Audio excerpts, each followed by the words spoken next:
Hi everyone, and welcome to this session on data. So unlocking the power of data, key considerations for development, implementation and rapid evaluation. And we're going to explore how sort of system design and implementation and effective use of existing research data can help facilitate rapid evaluation. We have 3 speakers today. 2 of them are in the room with us, and we've got 1 person joining from the States. And so we'll have a presentation from one of the speakers in the room, followed by a pre-recorded talk, and then another presentation. After that, we'll move to a sort of more general Q&A. So our 3 speakers are Breid. She's an independent healthcare consultant who currently chairs the external steering group for Decide. She advises software companies working in the NHS and is an associate at Digital Care and a board trustee at Barnardos. We have Krelle, who is the person who will be joining us remotely. She's the Assistant Director in the NYU Langone Hospital Centre for Healthcare Innovation and Delivery Science. She's a healthcare policy analyst and evaluator interested in how we can use a range of methodologies, particularly new EPRs, to support quality improvement. And we have Gallacher, who's a Professor of Cognitive Health, and he's the Director of the Dementia Platform UK. He's an expert on brain health and use of big data in medical research. So first up will be Breid. Hi everyone, can you hear me? Good. Thank you, and thanks for the invite to speak today. I have to say up front I feel a bit like an imposter because I'm not a researcher, but I am a believer. I'm a believer that if we don't develop the evidence base for some of the work we're doing in technology-enabled change, we're on a road to nowhere. So I bring my lived experience from that perspective. A little bit about me, Sub's already said some of this. So I do advise a couple of companies. I chair the Decide External Advisory Group. I'm an innovation advisor at one of the health innovation networks and a board trustee at Barnardos UK. And my lived experience today is from a long history in the NHS, clinical operational and management roles, and in more recent years working between technology and improvement at a local system and national level.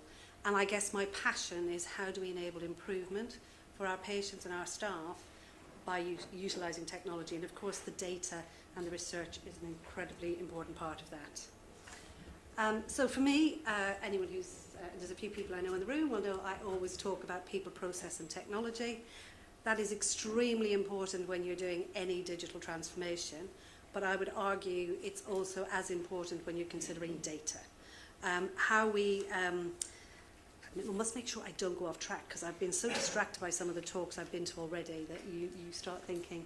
How we collect data is one of the biggest determinants of the quality of the data entered. And that means is how easy it is for people to do the right thing. Because so often I see where technology becomes a burden rather than a benefit. And we know that there's lots of clinician feedback on burnout related to EPR. So I'm trying to say to you as people who will use the data for research that actually we really need to think about how we collect that data, not just for clinical care but also for research. So can we bring some of the learning you've got as well into some of our thinking. So again, being able to share data in a reusable format is really important, and I'll come back to that. I am using paper, which is a bit sad, isn't it, as somebody who works in technology, but hey, it's more reliable. On the people, process and technology, I sometimes say let's start with the people, but actually it's a circular, because if you think about somebody, a clinician who has a gut feel about how to improve things, but actually doesn't know how to make the case, and that becomes even harder now, the data and the research that enables is what helps them build the case. So it might be a person starting to think about it, but obviously the data is what drives it. But equally, somebody who's a bit lost and reads a really good piece of research or evaluation might think, gosh, I can really make this difference. So for me, this circle of improvement is really important in everything we do. So people, I've just popped this quote up. It's actually, I loved the equity session earlier, so I hope others that were there did too. But the people who use the technology and I'm seeing Leah here in my view, have to be involved in designing it. And that is equally, I would say, to people in the research community, we need to get people more involved at the beginning. And it needs to be for people with different communication needs. And we heard earlier about, don't make ethnicity the equity piece. This is about people coming from so many different perspectives. So I would argue, again, this is as relevant to data and data management as it is to more generic digital transformation. But it is all about the people. So if you want people to collect good data, you need to make sure they understand why and the impact of that data. Too often, we've had people told to collect data, and they don't know what actually it's going to enable in the future. And that comes from our very performance management, approach to things to date. If we then talk about process, this again is something from a patient, from the patient view, and this was positive feedback on 111. So the patient is really happy that 111 directed them to where they could go and get the cream they needed for their child's condition, but we haven't thought the process through. We've only done perhaps the technology piece. They go to the pharmacist who can't dispense that or who can't prescribe it. So actually we really need to think through from a data and process perspective what it is we are designing. And I think the NHS app is a really good example of this. It is enabling fabulous things, and there's more users daily of the NHS app than there are of Netflix. But actually, on a very small sample size, because I'm with researchers of 4 people sitting around a dinner table recently, somebody mentioned health, and I'm going, oh, you can get that on your NHS app. They all live in London, but have different GPs. They all had a very different user experience with what they see on the app. And that's because we've got the technology, we've got the processes, but we're not linking the people piece. So this circle of improvement for me is really important, that we align them all. And then on technology, again, a quote, this is about AI, but I think this is about research as well, is that we are dealing with data that's collected in very diverse environments, subjective, objective data, and we actually collect an awful lot of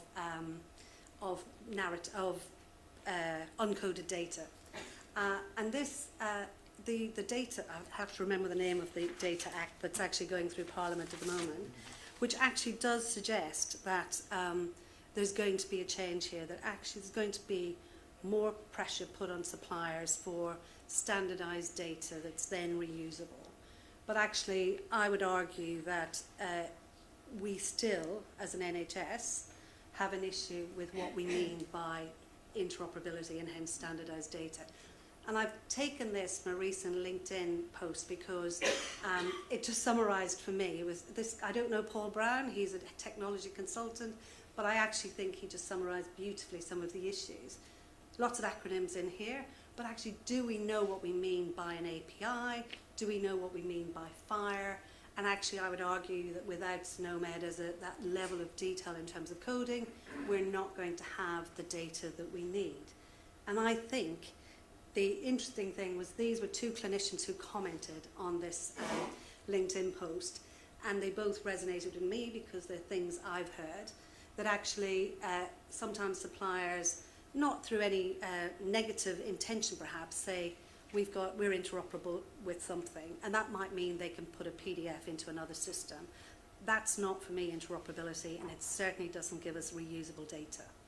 And then the interesting one, and I had some conversations with colleagues from procurement because I really liked the value-based procurement approach that was mentioned this morning, that most people who are procuring systems don't know what interoperability means. So when somebody says, a supplier says, we have got interoperability with X, Y, and Z, we sometimes tick a box rather than think about what does that really mean.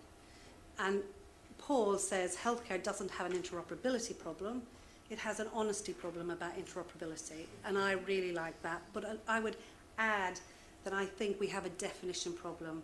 Like somebody said earlier about we all mean different things with AI, I also think we mean different things when we talk about interoperability. But for me, it's structured, the ability to move structured, reusable data between systems so that clinicians or patients can see it, but also that we, from a productivity, we reduce, productivity drive, we reduce the duplication of data entry that we've currently got. And perhaps ambient recording might help with this, but that's things we need to think through a little bit more. So I've rattled through this because I want to make sure we've got enough time for questions and not encroach on other people's time. But I think that when you're, if we really want to unlock the power of data, and whether you're using it for clinical care or evaluation, or indeed presenting your evaluation findings, because I do think one of the things, about data and evaluation is how do we know they permeate to drive change, that they don't just sit somewhere, that interested parties, rather than perhaps those who can really affect change, utilize them. We need people, and in a world, where we have a lot more, one of the areas I focus on in my work is tech-enabled home care. So we have a lot more where patients are entering, they're the data entrants. So they are entering the data. So we need to understand their skills of anybody entering data and their needs as users. So it's not just going into a black hole and they then can't see it when they want to look at their trends of how their condition or how the impact certain interventions are having. So we need to look at the needs of all users, and that includes researchers and procurement teams. And data sharing involves trust at all levels. And one example of that is where I facilitated a lessons learned session in London quite a few years ago, which was around the shared care record.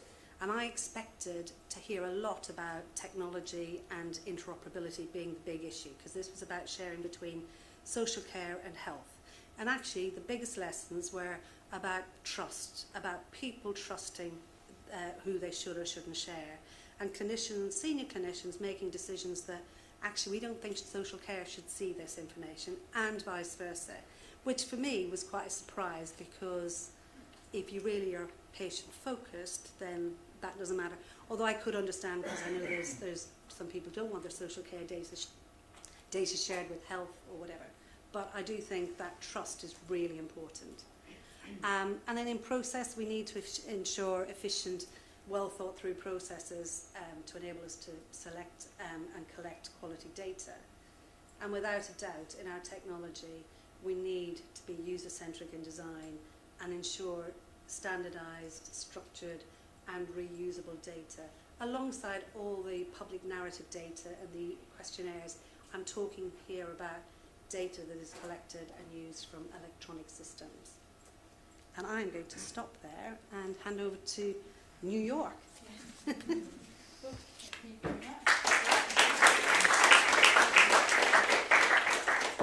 So the next part of this has been pre-recorded, so we'll watch this video.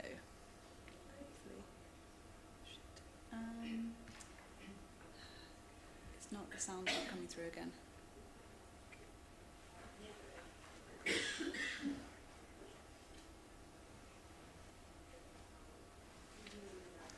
It's very quiet. Okay, thank you. I can go back.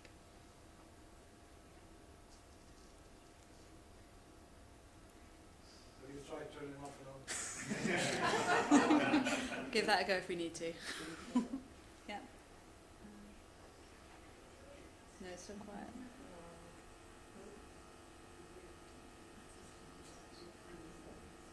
It's a bit better.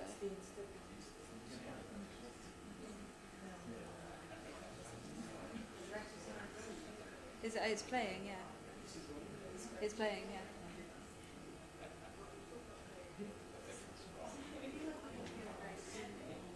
Yeah, this happened earlier and we managed to turn it up.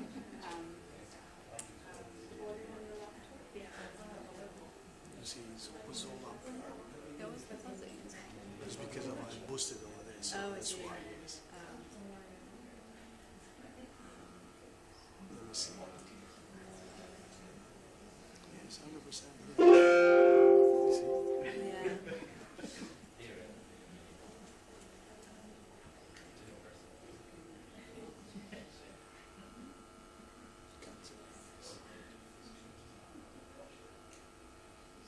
it starts talking straight away. So. Yeah,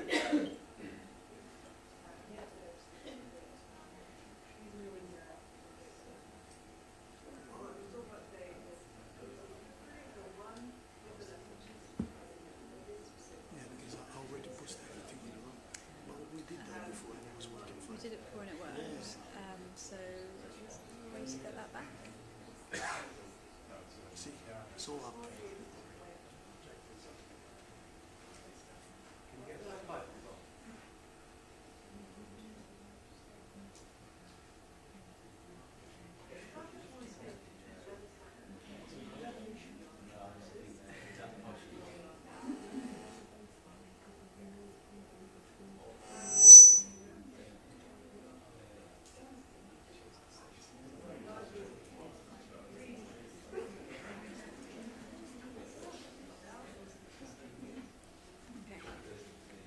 All right.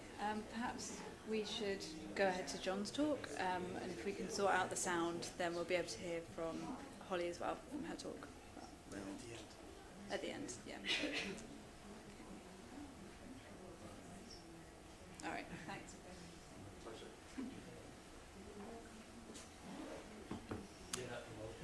Well, can you hear me? Yes. I expected to be talking to 3 people actually, but I'm surprised. But Breid is so popular. Okay, so I'm going to approach this issue from a systems level. My view is that if we design a system that is efficient, and effective, that will create opportunity for communities, multiple opportunities. So making data from multiple sources available to researchers, learnings from creating Dementia's Platform UK. Deep UK has been going on for about, 10 years or so. And the idea was always to create generic solutions to specific problems, so that the added value of the MRC investment would grow and grow and grow over time. And not necessarily just through Deep UK, but actually through people learning from the lessons, really the mistakes that we've made, and therefore not having to remake those mistakes. So that's what we're doing. Why did we do it? Well, and I'm using dementia as an example here, but it applies to, I think, every area of science. The data landscape is increasing in complexity. If we look here at the graph, on the bars we have the number of dementia publications over the last 50 years or so. It's going up exponentially. But perhaps of more interest is the number of new data sets being created over time, again going up exponentially. And so we have an increased volume of data, we have an increased velocity of data, and an increased variety of data. The data becoming more and more complex in the following way. This is data from metadata from UK Biobank, and basically as sample sizes increase, so does the complexity, the order of the data increase. So we started with surveys, then people take blood and you do genetic, looking at different particular genes. Then you do brain imaging on 100,000 individuals. So this is 500,000 individuals. Start with a survey, you take blood, you look for at-risk genes, you do some brain imaging on 100,000 people. Then on your 500,000 people, you go back to gene sequencing. So you're not looking at just particular at-risk genes that people think are important, looking at the entire genome of 500,000 people. Then you're bringing these data together in a multimodal analysis, as it's called. And then what you would very much like to do is to link all this complexity of research data into electronic health records. Because going from the molecular to the real-world outcomes is really what you might call the health research holy grail. And for all sorts of reasons which we don't necessarily have to go into now. So what are your design considerations in trying to design an efficient system? Well, basically, you want to increase the scientific opportunity. That's basically what it's about. You want better data. You want to accelerate research cycles. Frequently, you might ask for access to a research data set. You might get your answer in 3 or 6 months' time because of the complex governance. Then you have to do the analysis. You have to clean all the data, understand its structure and its labeling conventions. And then you can actually do the analysis. And the analysis doesn't take very long, actually. It's just preparing everything. So you want to make that quicker.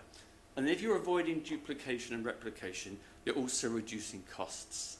And again, I think it's not just the public purse, I think it's the public health, but we want to reduce costs and turn studies around more quickly. Well, how? Well, I think there's basically a few very simple principles operating here.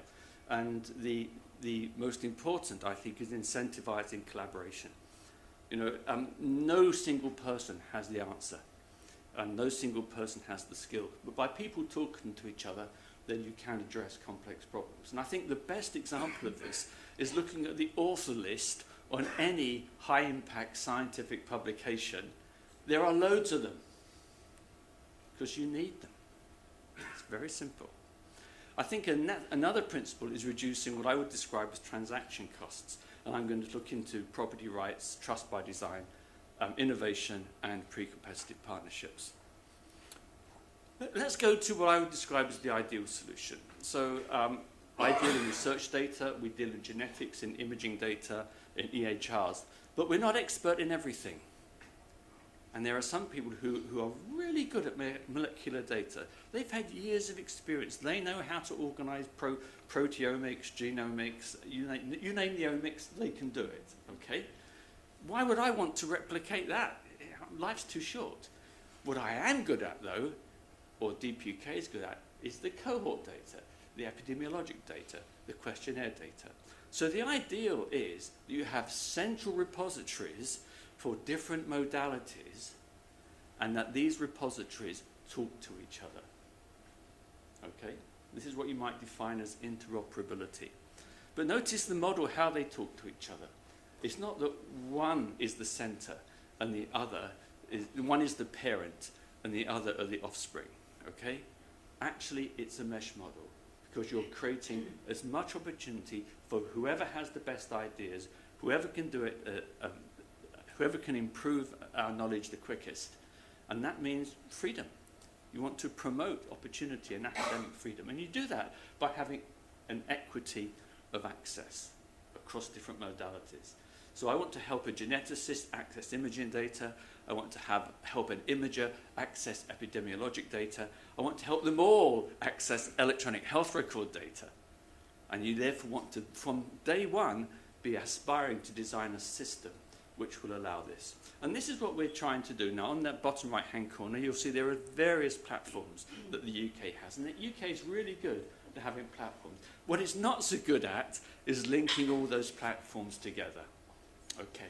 Now, the reason it's not so good is they operate, most of them operate what's called a trusted research environment or a secure data environment. And these are really, really safe. You can ask questions. You can't get the data out. You can put data in. You can only extract the results. So they're really safe. The trouble is, if one data environment has different governance from another data environment, although you're making the data safe, you're also insulating each platform from each other.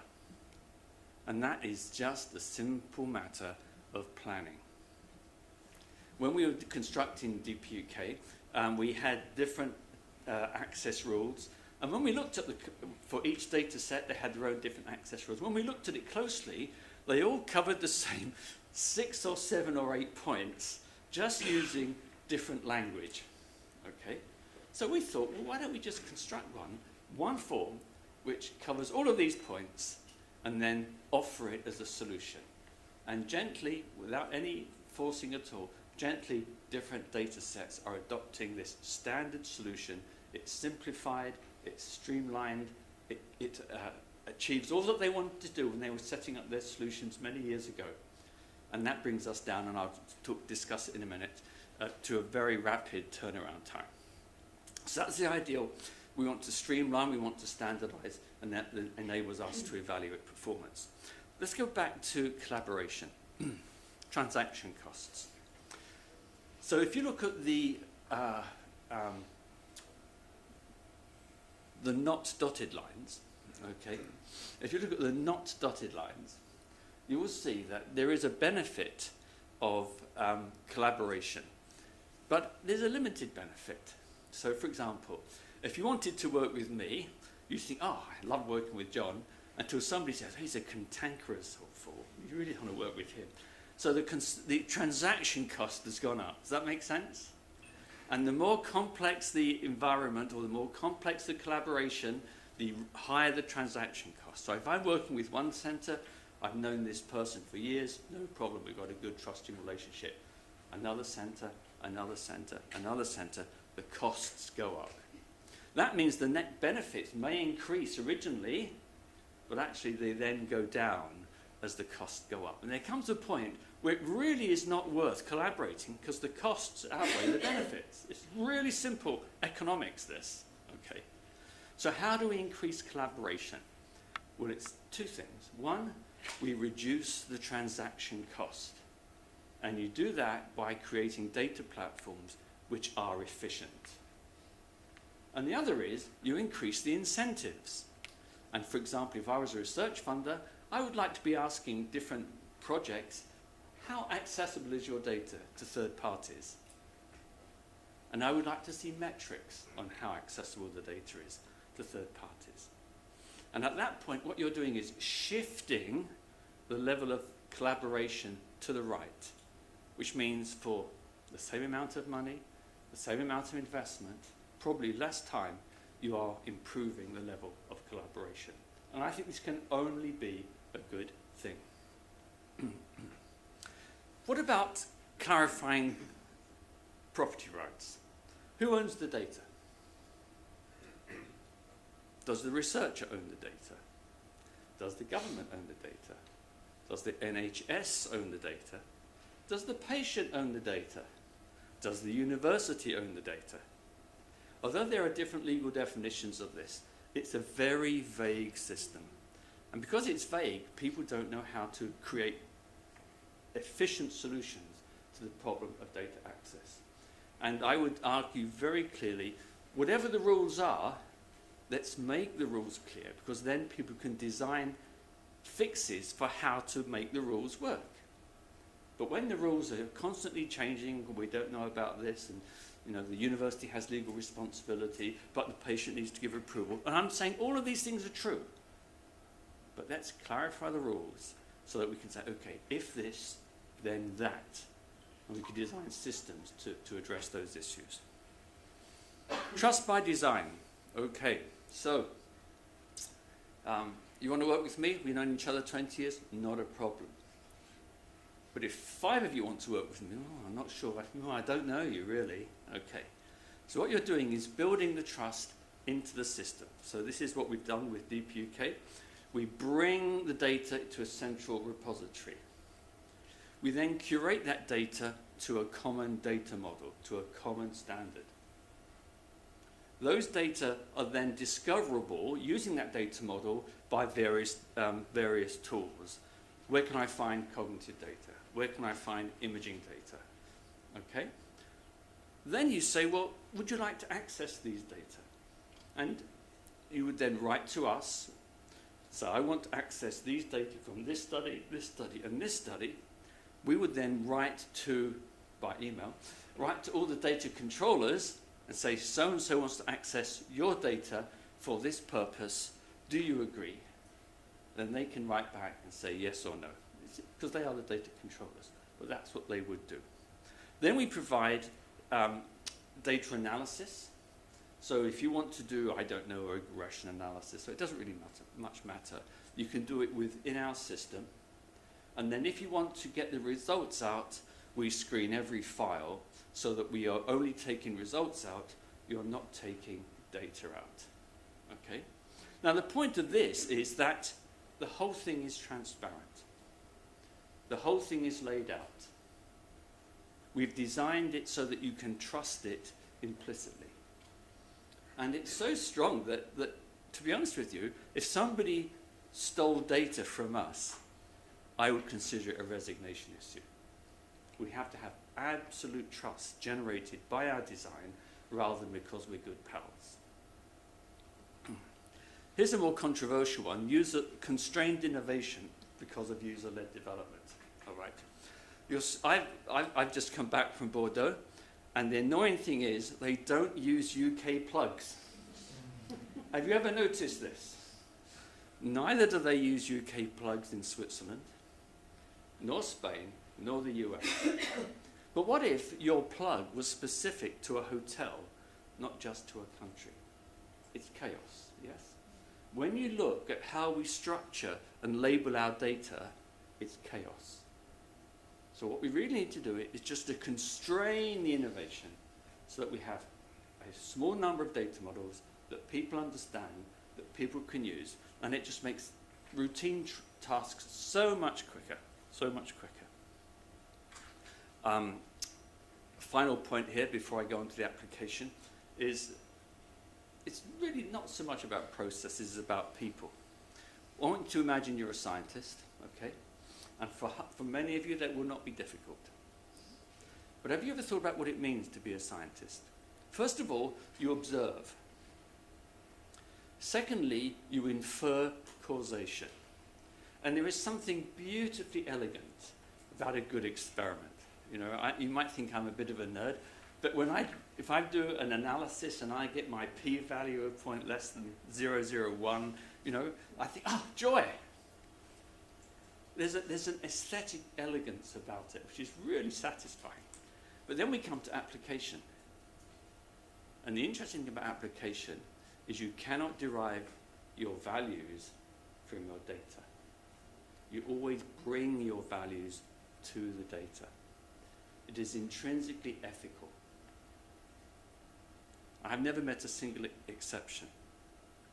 Wittgenstein, in an essay on ethics, noticed that if you had a book with all the observations and all the causal inferences ever made, it would not contain a single objective value statement.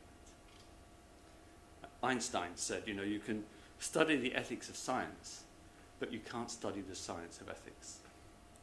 And what we want as scientists and as public health practitioners and as policymakers is a motivated workforce or a motivated community which derives satisfaction both from the aesthetics, rigorous science, and the ethics, good application. So does it work? Well, this is our dashboard. You can look it up on our website. Basically, we had 2,000 access requests from 44 countries involving 1,200 researchers. We're trying to get some more from the African continent and from South America. So I think people like it, actually. The beauty of this is whether you live in Manchester or Malawi, you can access the same data and access the same analysis, high-end computing analysis tools as anybody else. There's a democratization about this, which I find very satisfying. But if you look at this line graph, you get an answer. Our median response time to an access request is 21 days, which again I find very, very satisfying. So what we want is a systems approach, a strategic framework, what I would describe as complex science, collaboration, rapid access, trustworthiness, user-led development constrained, and optimize the motivation. And then at the end of the day, it's not about the technology, it's about the people. Thank you.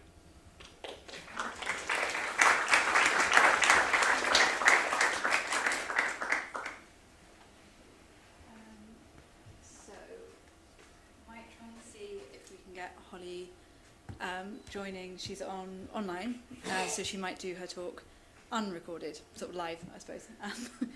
So that is. So, Holly, can you speak? Unmute yourself and speak. Yeah. Hi everyone, can you hear me? Does everyone hear that? Can you share your slides, or do I need to unshare? Yeah. See if we can take over. Yes, 1 second.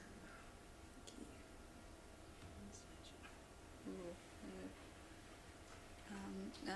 Are you seeing slides? Yes. Here we are. It Excellent. looks like a slideshow.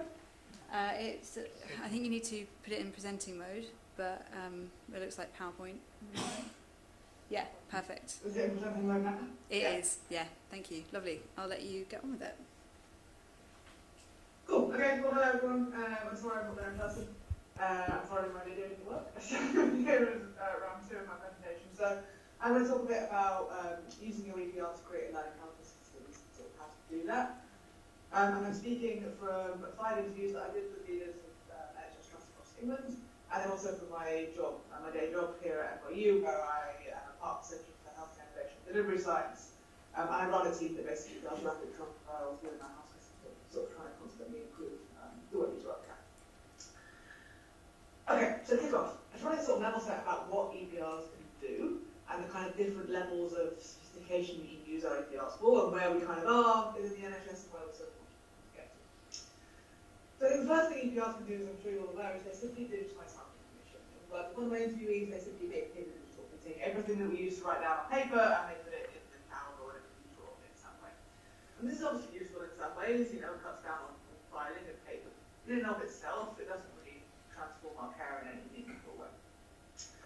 What it can do, what you can do one step further, is it can start to then inform care. So you can take the sort of individual clinical encounter, and because we've now digitised this information, we can add more information to that clinical encounter. We can make it more informed. We can look at test results, medical histories, information from other patient encounters. We can make that individual encounter more useful and more informed.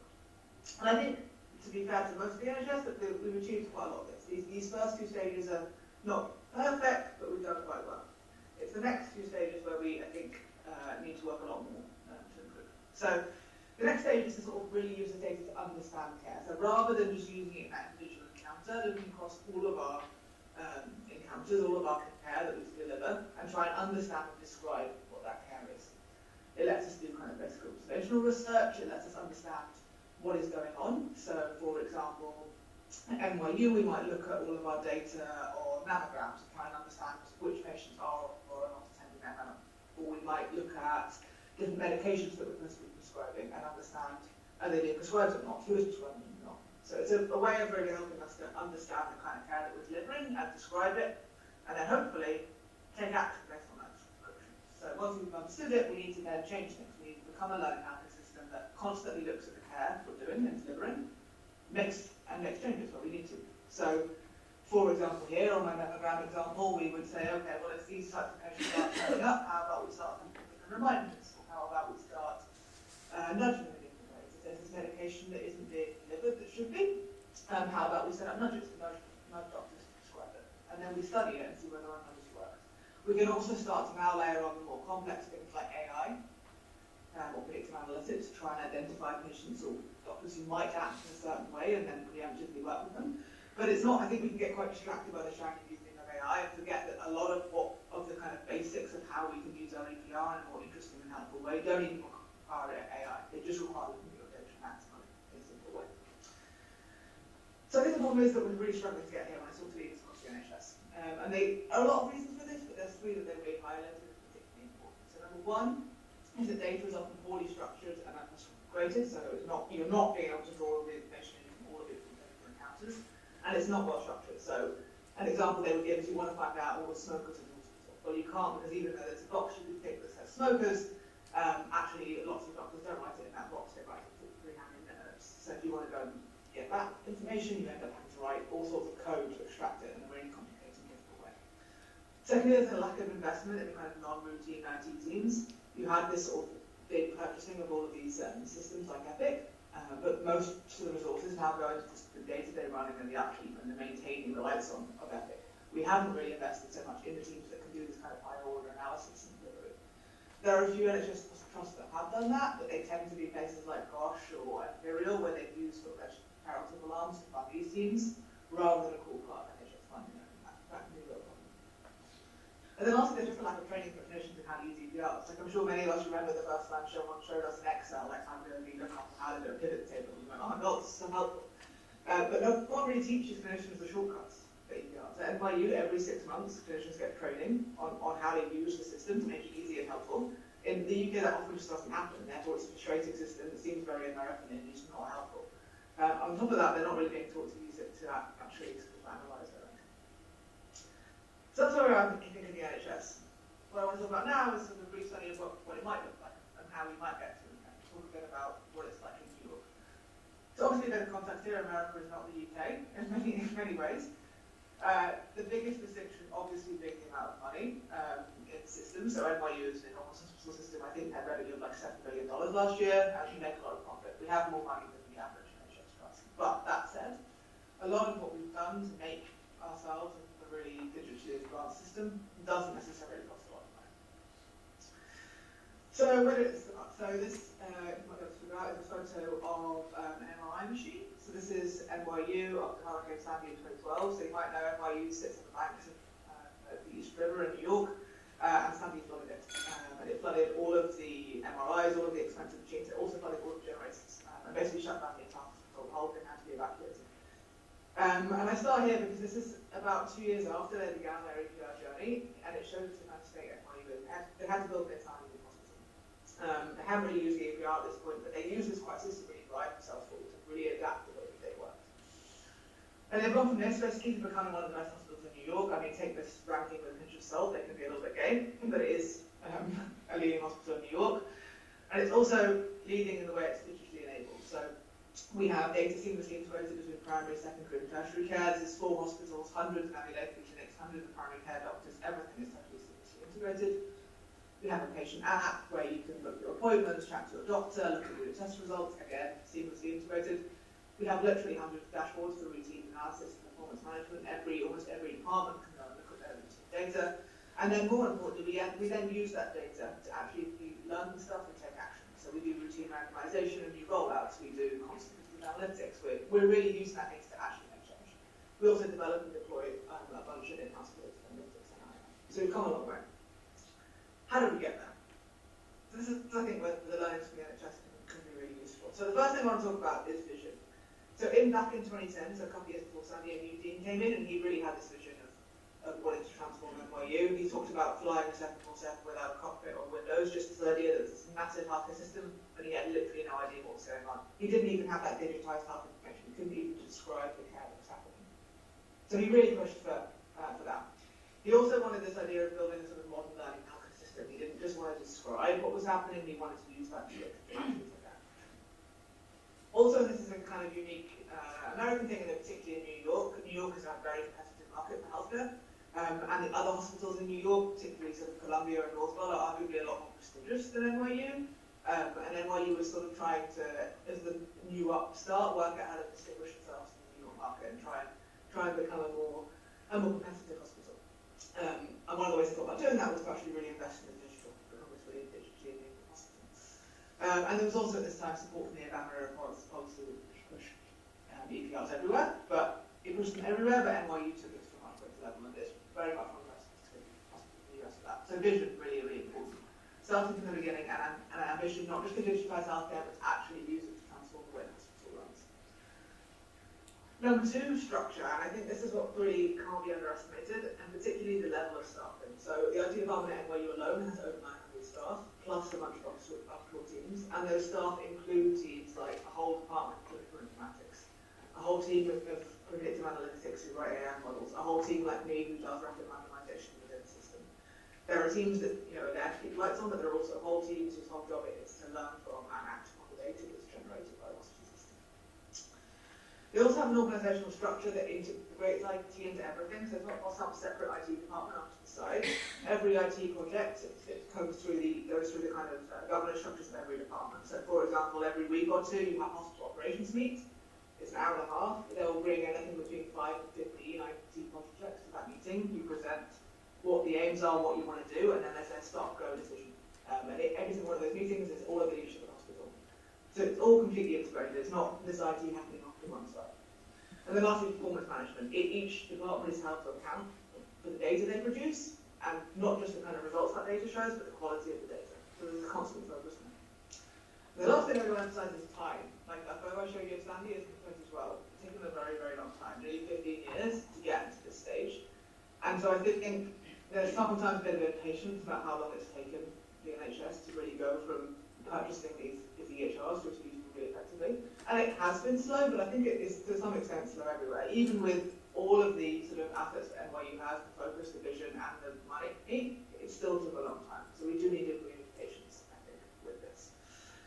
So to conclude, I think if we're going to get from this sort of digitised health information through to actually using it to improve care, we need to, number one, set a more ambitious vision, be more bold about what we want our EHRs to do. Number two, we need to invest in learning IT teams, so teams that aren't just there to keep the EHR running, but actually learn from that data and analyse it. And number three, I think we really need to integrate the IT more fully into operations. So we're actually using it as part of every department rather than listing off to one side. And that's it. Thank you very much.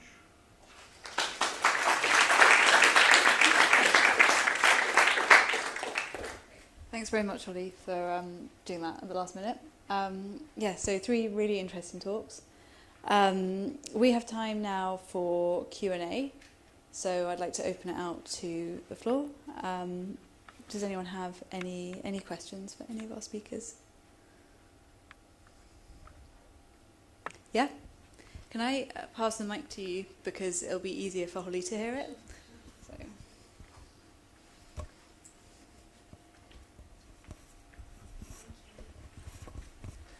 Hi everyone, and thanks to all the speakers. I'm Corinne Armstrong, I'm part of Kaleidoscope Health and Care, and we've just come off the back of 6 months engagement to build the insights for the 10-year plan. Spoken to thousands of staff up and down the country, and one of the key lines of inquiry was the move from analog to digital. We had a lot of excitement and motivation to get on board, along with huge reticence that this was just another efficiency drive, and there's a bit of a lack of trust there among the service providers that this is an enabler and an enhancement to their already very stressed out and burned out working experience.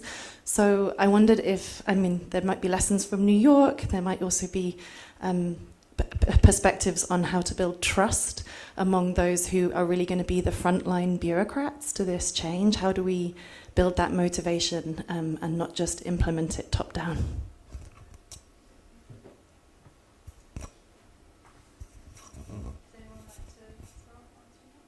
I'll have a quick go.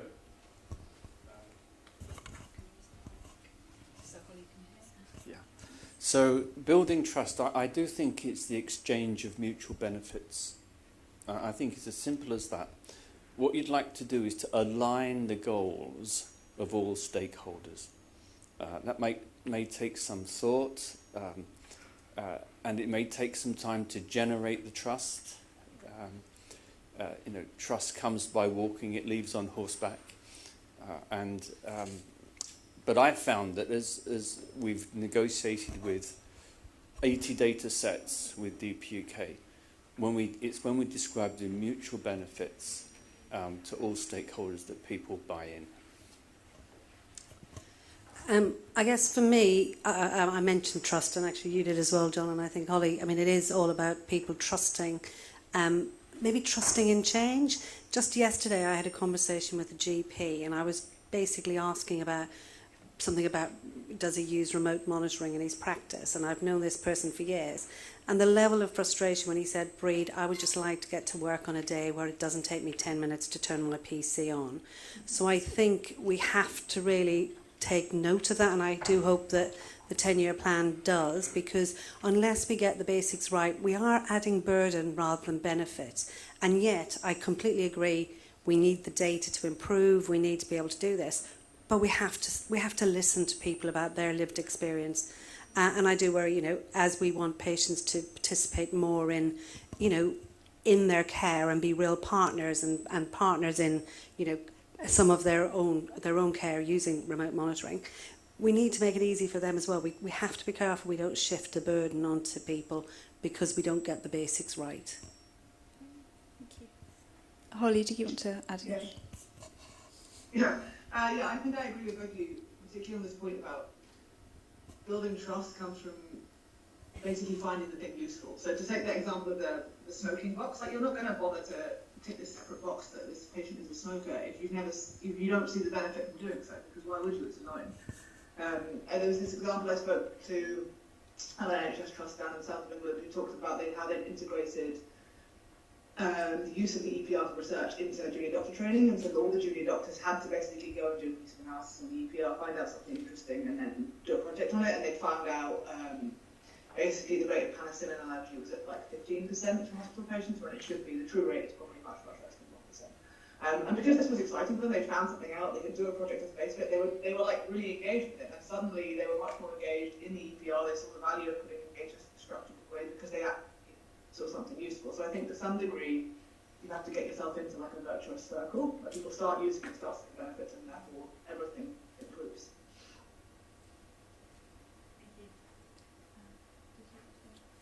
No, I just have the mic. I didn't have a question. Yeah, we can pass that one. Thank you. Jackie Campbell from the University of Northampton. I'm I don't know, everything. Health researcher and statistician and a load of other stuff. This probably sounds very naive and very probably undereducated. But I've got a long memory, and I seem to remember that the NHS so far hasn't been very good at getting its act together with integrating its data sets.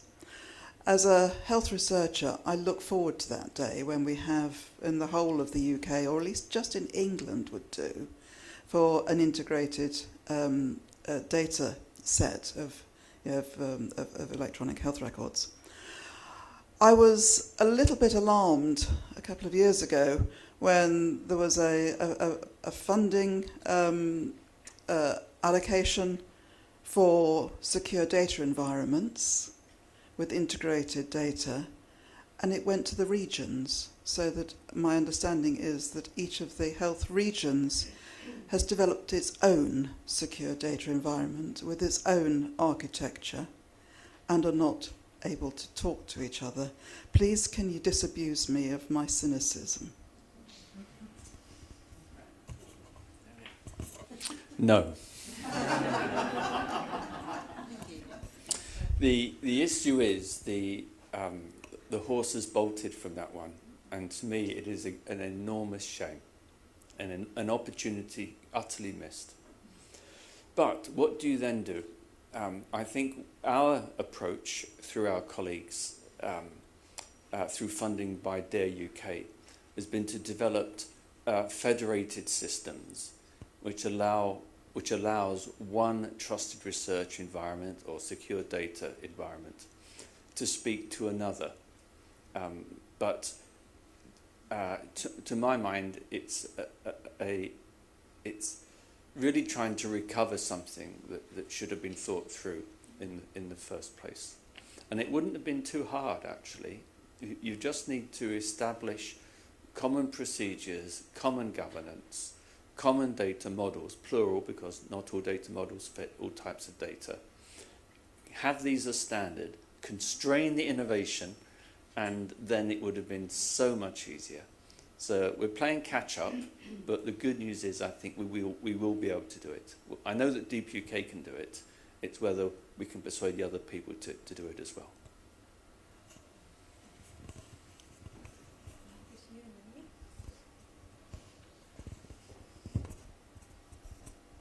Yeah, just sorry, Altaf Sadiq from Bradford Teaching Hospital. Just responding to the earlier thing about the SDEs. I remember them coming in when sat on our board trust and asking the very same question. Partly because I just read a paper about the European health data space, and they've managed to get standardization across many countries.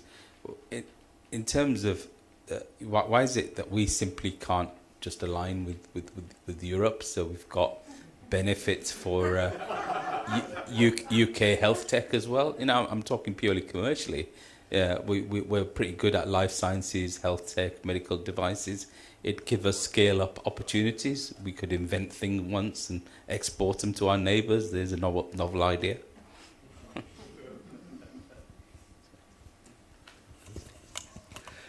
I think in part Europe has learnt from our mistakes, and there's no reason why we can't, but we're so preoccupied with ourselves, trying to get ourselves sorted out, that there's not a lot of headspace to think more widely.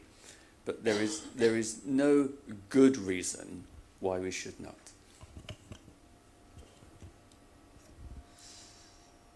Hi, Adam Hunt, PhD student at UCL. So I definitely share Holly's ambition for trusts and healthcare organisations to have levels of sophistication with their EHRs at these sort of higher order degrees. But I wonder how we account for the fact that obviously a lot of institutions don't have systems that are that sophisticated. And I guess there are some concerns potentially about that worsening health inequalities. So how do we bring the benefits of more sophisticated applications of EHRs to those sorts of institutions?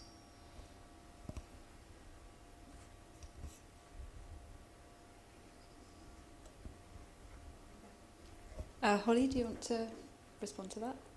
Did you hear it okay? Okay, I guess Sean, I don't know. I don't want to expose the different trusts. Most were on Epic, but some were on Cerner. And the reason they're on Cerner is because it was felt to be is that it's a more affordable product. And you can still get, I think, a lot of the benefits that I described. But certainly the kind of basics of analysis and looking at your data and understanding patterns of usage of care. You can do that with Cerner as well as you can do it with Epic. So I suppose it's making sure people get the, can take advantage of whichever healthcare system they buy. But yeah, I agree, it's a problem. And I guess that's probably where NHS needs to step in and make sure that the smaller trusts are not being left behind when it comes to kind of sophistication of the digital product. I mean, I think there is obviously a national initiative to get all trusts to a level of digital maturity using EHRs. But I guess I was involved in the National Programme for IT in London. And I guess when I think back, some of even where we've got Cerner, for example, because I know the London Cerner environment quite well, when we were implementing that, we were such naive consumers of technology. And I'm saying this as a cause for optimism, because I think if you look in most organisations, the awareness now of, maybe because of negativity, the awareness of if we get this wrong, the burden it'll have for us, that we are investing more in people and people are thinking differently. But I would say we're still living the legacy of some of that, where we bought systems and implemented them without being intelligent consumers. So I guess my suggest anyone that's yet to go live, perhaps they have got an opportunity because they can learn from the work that's gone before. And one of the things that was done centrally was the concept of blueprinting, and I think it still continues. And I think if we use that properly and learn, sadly, from perhaps some of the mistakes, but also from some of the things that people have done really well that have had impact, I think there's a cause for hope, but we've got a bit of a way to go. If I could just, I don't know much about EHRs or electronic patient records, so a bit naive here. But we found that when we did design a system that worked, it really did democratize data access. And we have, as I say, 1,200 users. Interestingly, most of them are early career researchers who do not have access to international, collaborative networks that you build up over a career. But they have access to the data now just by logging on to our website and doing that. So if you do design data that can be discovered and can be accessed remotely, where you do have all the analytic tools that you need, then it makes a tremendous difference.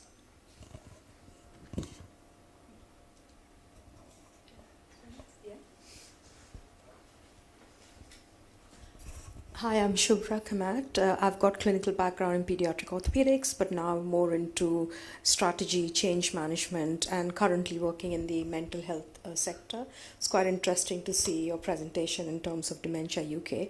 I don't have a background in research, so my question might come across quite different to a lot of people who are in the background here.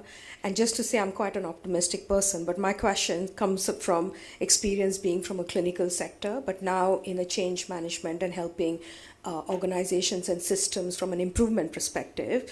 The question is, I don't know how many of you have read the book Black Box Thinking by Matthew Syed, and that book basically talks about actually what does it mean in terms of black box, in terms of aviation industry, and compares that to the healthcare sector. And that brought me to the question is because you've talked about trust in data.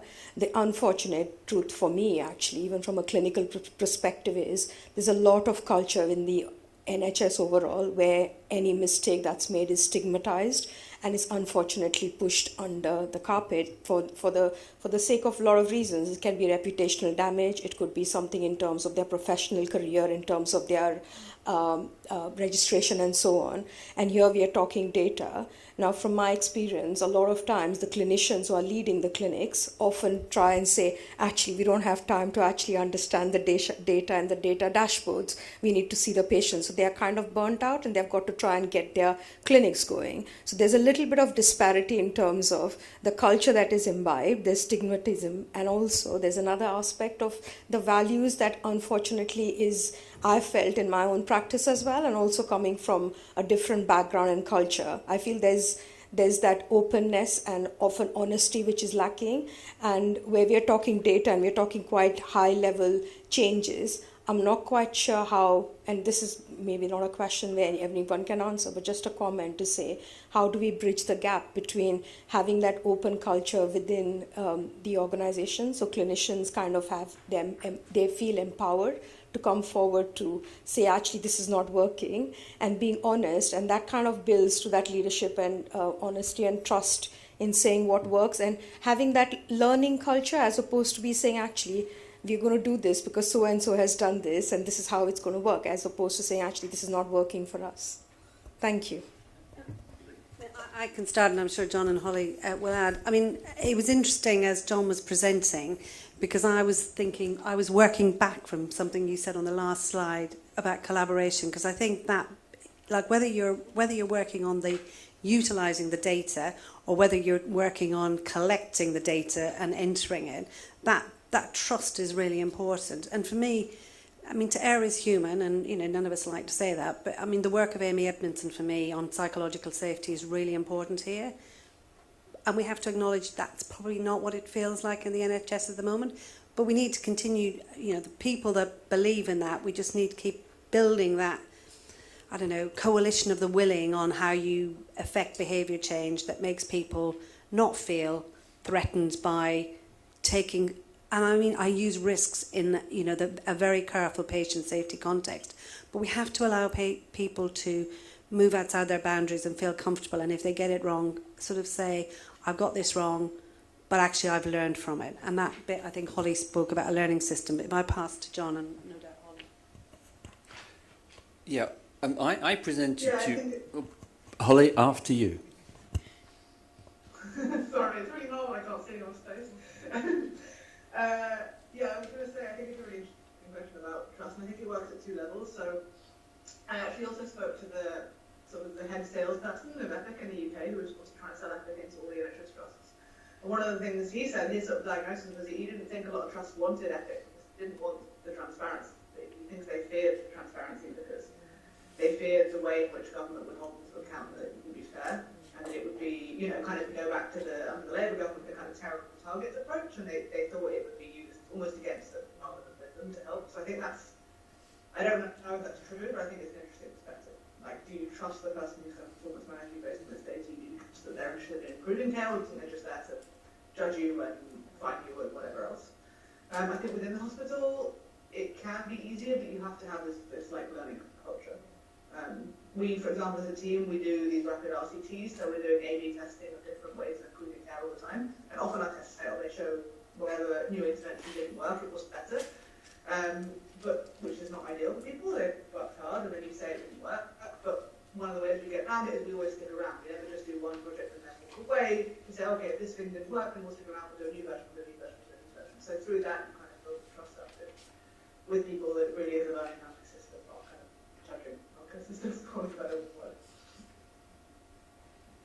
So from our point of view, it's been an iterative process of change over time, where people have seen the benefits, and okay, you do get early adopters, this is great, they see it, and you get other people who see any change we make as a risk to the way they usually operate.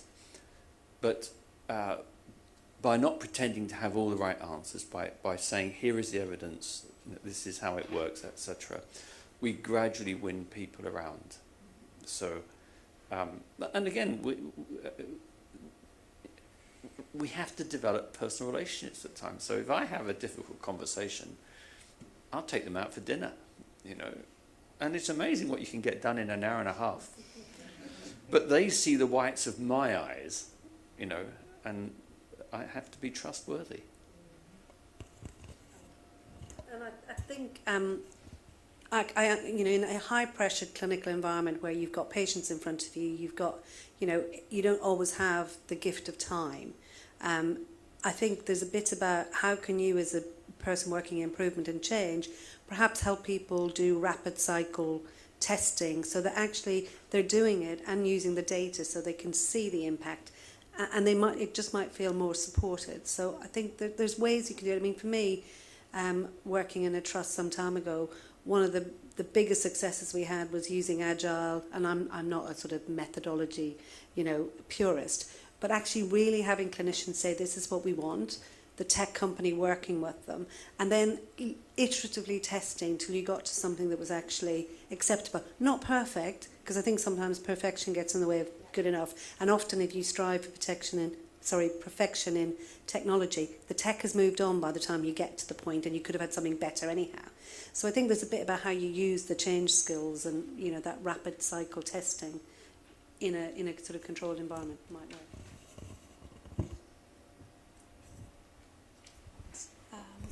You at the back.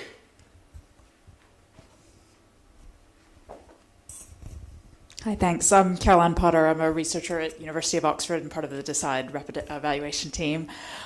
Really great things I've been hearing across all the sessions today, but I'm really struck that the conversations in this room have been very focused on the health system and health data infrastructure. One of the projects within DECIDE is looking at remote monitoring in social care. We found that even just getting very basic data on the patient population and outcomes is really, really difficult because their systems seem to be even, way back, in terms of even staff within local authorities being able to pull up the data.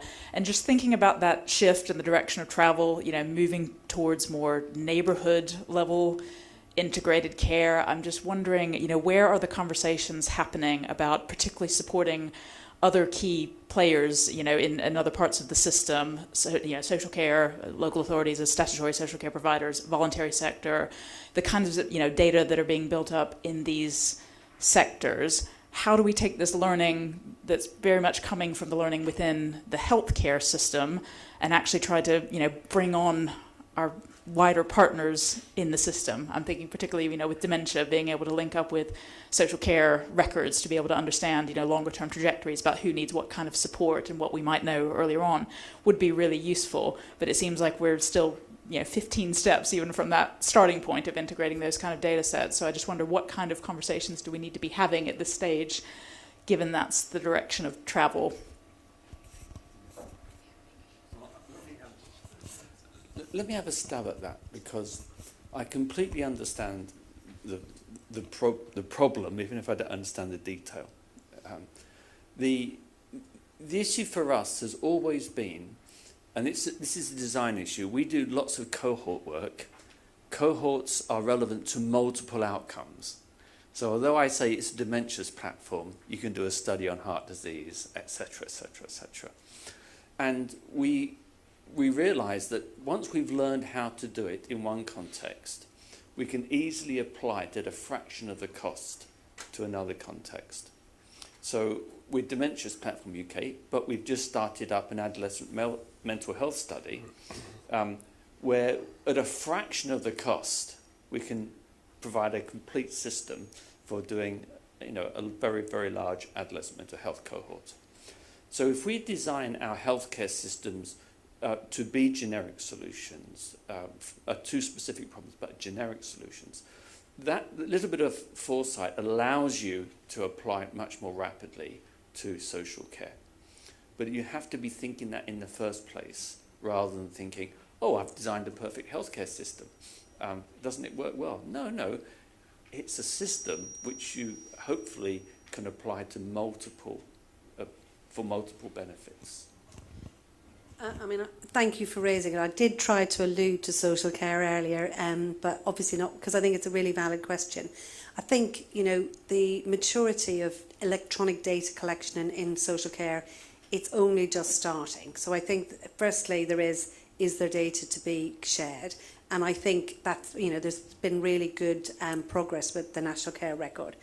And then secondly, of course, a lot of if I think of care home data, a lot of those are private operations. So there's an interesting bit about who owns the data, even more so than the question John asked. And then I think there's also a question about what's the data that the voluntary sector can bring. So wearing my Bernarda's hat, I was at a presentation at Rewired about secure data environments. And I can't remember which of the SDE regions put up a slide that showed very little children's data. Now, I actually think we've got an epidemic of long-term conditions coming in the future. If you look at health and obesity rates and diabetes rates in our young people at the moment. So we think we're bad now. What's it going to be like in the future? And a lot of those are the social determinants of health as well as our healthcare data. So I have a question about how do you bring in some of that wider data as well if we really want to affect, you know, work that's going to have a long-term effect. So I think it's a really good question. We're not probably able to answer it, but I think keep asking the question is the most important thing. Stavros Haridimou, Analytical Manager at NHS England. I'm just thinking about the EPR question here, and I think it's directly to Holly. I think there's a scaling factor here as well with the NHS, which is difficult because I can think of one example specifically on community data, in that every provider has to negotiate with their suppliers to get certain things changed in their EPRs, which, as you can imagine, trusts and communities, trusts especially, they have limited headspace to do that. So what that has, or that knock-on effect that we see in the centre is that community data is poor. And I guess my question is, how do we ensure that the centre, or what role does the centre have to try and sort of muster in and negotiate once to get these suppliers to change things to improve data flows from trust up to the centre? And I guess with the centre now being hollowed out, is that even a bigger risk going forward?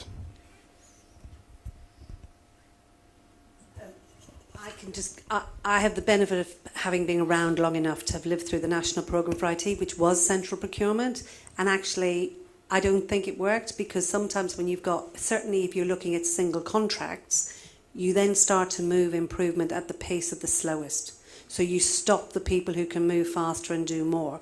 But I don't disagree with the point that perhaps they're somewhere in the middle, because I do think it's a waste of time and we should have consistency in pricing. And what's the benefit for those suppliers to have a big market share? You know, there has to be some benefit to doing something broader, but I would really caution and ask people to remember history and learn the lessons of the national programme. Doing it to people never works. But Holly might have a view of what they do in the US that's different.